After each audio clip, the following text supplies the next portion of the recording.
Nous nous retrouvons désormais dans le local mini-brasserie à Toulouse, là où Camille va nous présenter comment fonctionne l'ébullition. Après l'empâtage, on passe dans la cuve d'ébullition. Dans la cuve d'ébullition, c'est pendant 1 heure. On va passer à 98 degrés, 100 degrés. Donc là, c'est la période d'ébullition. On met les houblons en début d'ébullition. C'est des houblons qui vont apporter l'amertume à la bière. Donc après chaque houblon on appelle ça les acides alpha.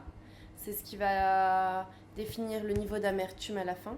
Donc, suivant le style de bière que tu fais, tu choisis le houblon, combien tu en mets en amérisant. Et ensuite, à la fin de l'ébullition, on coupe le feu. Nous, c'est ce qu'on fait à chaque fois. On coupe le feu. On attend que la température diminue à 85 degrés. Ça s'appelle un hop stand. Et à 85 degrés, on va rajouter des houblons.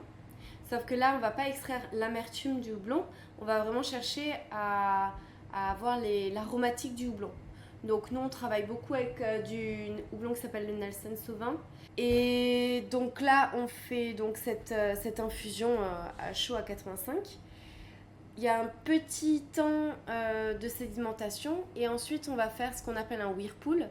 Le whirlpool, en fait, on fait comme un grand vortex un peu dans ta cuve avec un jet. En fait, il y a la pompe qui récupère le jus du bas et qui va le refaire tourner en tangentiel dans ta cuve. Et du coup, ça va créer un vortex dans la cuve. Et en fait, ça va permettre d'agglomérer tout au milieu toutes les enzymes et tout le houblon, toutes les particules vraiment grossières.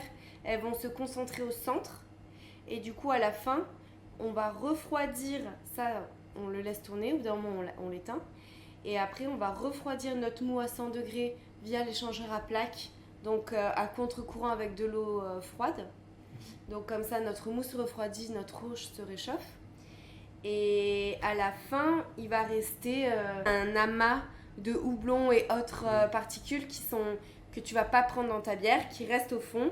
Et donc nous, toute notre bière, elle passe à travers un filtre dans l'échangeur à plaques et dans le fermenteur.